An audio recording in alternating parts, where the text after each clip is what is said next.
ಯಾವ ಕೈ ಮೇಲೆ ಕರ್ಪೂರ ಉಯ್ತಾ ಇರುತ್ತೆ ಅಲ್ಲಿ ಹೇಳ್ತಾನೆ ನನ್ನ ಮೈ ಮೇಲೆ ದೇವ್ರು ಬರುತ್ತೆ ಅಂತ ಹೇಳಿ.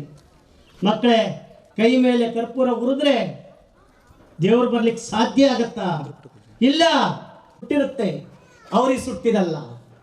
ಆಗ ಭಯ ಆಗುತ್ತೆ, ತಾನಾಗಿ ಭಯ ಸೃಷ್ಟಿ ಆಗತ್ತೆ ನಮಗೆ. ಹೌದು, ಅವ್ರಿಗೆ ಸುಡ್ತಾ ಇಲ್ಲ, ದೇವ್ರು ಬಂದಿದೆ, ನಮಗೆ ಸುಡುತ್ತೆ, ದೇವ್ರಿಲ್ಲ. ಅವ್ರು ಇಟ್ಕೊಳ್ಳೋದಕ್ಕಿಂತ ಮುಂಚೆ ಮಕ್ಕಳೇ ಅರ್ಧ ಭಾಗ ಕರ್ಪೂರವನ್ನ ನೀರಲ್ಲಿ ನೆನೆಸಿರ್ತಾರೆ. ಆ ಕರ್ಪೂರ ಇದ್ರೊಳಗಡೆ ಏನಿದೆ ಆ ಏರ್ ಔಟ್ ಆಗಿ ಲಿಕ್ವಿಡ್ ಹೋಗಿ ನೀರು ಹೋಗಿ ಸೇರ್ಕೊಂಡಿರುತ್ತೆ. ಕರ್ಪೂರಕ್ಕೆ ಶಾಖ ಕೊಟ್ಟಾಗ ಅದು ಲಿಕ್ವಿಡ್ ಆಗಲ್ಲ, ಗ್ಯಾಸ್ ಆಗುತ್ತೆ, ಮೇಲ್ಗಡೆ ಬರ್ನ್ ಆಗ್ತಾ ಹೋಗ್ತಾ ಇರುತ್ತೆ. ಇದನ್ನು ಅವ್ರು ಎಷ್ಟು ಚೆನ್ನಾಗಿ ಎನ್ಕ್ಯಾಶ್ ಮಾಡ್ಕೊಳ್ತಾರೆ, ಅವರು ಎಷ್ಟು ಚೆನ್ನಾಗಿ ನಿಮ್ಮನ್ನು ಎದುರಿಸ್ತಾರ. ಅವರು ಎದುರಿಕೊಳ್ಳುವ ವ್ಯಕ್ತಿ ಇರೋವರೆಗೂ ಎದುರಿಸೋರು ಇರ್ತಾರೆ. ನೋಡಿ, ಒಂದು ಸಣ್ಣ ತೆಂಗಿನಕಾಯಿ ಇಟ್ಕೊಂಡು ಎಷ್ಟು ಚೆನ್ನಾಗಿ ಮೋಸ ಮಾಡ್ತಾರೆ. ತೆಂಗಿನಕಾಯಿ ಜಮೀನಲ್ಲಿ ತಿರುಗಾಡ್ತಾ ಇರ್ತಾರೆ.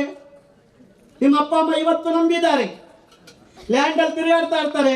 ನೋಡಿ, ಹಿಂಗೆ ತಿರುಗಾಡ್ತಾ ಇರ್ತಾರೆ. ಎಲ್ಲ ಒಂದ್ ಕಡೆ ತೆಂಗಿನಕಾಯಿ ಬಾ ಬಾ ಬಾ ಬಾ ಹಿಂಗ್ ಬರುತ್ತೆ.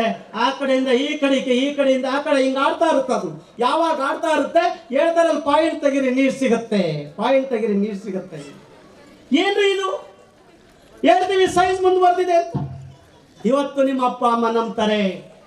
ನಗರದ ಜೊತೆಗೆ ವಿಷಯ ತಿಳ್ಕೊಳ್ಳಿ, ಸರಿಯಾಗಿ ಕೂತ್ಕೊಂಡು ವಿಷಯನ ಜೀರ್ಣಿಸ್ಕೊಳ್ಳಿ. ಹಿಂಗೆ ಆಡ್ತಾ ಇರುತ್ತಲ್ಲಿ ಬಿದ್ದೆಟ್ಕಲ್ಲಿ ಪಾಯಿಂಟ್ ಸಿಗುತ್ತೆ. ಬೋರ್ ತೆಗಿರಿ ಅಂತ ಹೇಳಿ ನಮ್ಮನ್ನು ನಂಬಿಸೋ ಅಂತ ಜನ ಇದ್ದಾರೆ. ಮಕ್ಕಳೇ, ತೆಂಗಿನಕಾಯಿ ನಿಂತ್ಕೊಳ್ಳೋದಕ್ಕೂ ಭೂಮಿ ಒಳಗಡೆ ನೀರಿರೋದಕ್ಕೂ ಯಾವುದೇ ಸಂಬಂಧ ಇಲ್ಲ.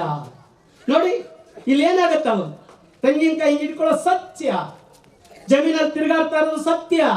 ಅಲ್ಲೊಂದು ಟ್ರಿಕ್ಸ್ ಮಾಡ್ತಾರೆ, ಸೈನ್ಸ್ ಬಳಸ್ಕೋತಾರೆ, ಫಿಸಿಕ್ಸ್ ಬಳಸ್ಕೋತಾರೆ. ಅವರು ನ್ಯೂಟನ್ ಲಾ ಯಾವಾಗ ಹಿಂಗೆ ತೆಂಗಿನಕಾಯಿ ಹಿಡ್ಕೊಂಡಿರ್ತಾರೆ, ಈ ಬೆರಳನ್ನ ಸ್ವಲ್ಪ ಹಿಂದಕ್ಕೆ ಪಂಚ್ ಮಾಡ್ತಾರೆ. ಇಲ್ಲಿ ನೋಡಿ, ಪಂಚ್ ಮಾಡ್ತಾರೆ, ಅದರ ವಿರುದ್ಧ ದಿಕ್ಕಿನಲ್ಲಿ ತೆಂಗಿನಕಾಯಿ ಮುಂದಕ್ಕೆ ಬರುತ್ತೆ. ಕ್ರಿಯೆಗೆ ತಕ್ಕ ಪ್ರತಿಕ್ರಿಯೆ. ಈ ಸೈನ್ಸ್ ಬಳಸಿಕೊಂಡು ನಮ್ಮನ್ನು ಮೋಸ ಮಾಡುವಂಥ ಜನ ನಮ್ಮ ಮುಂದೆ ಇದ್ದಾರೆ.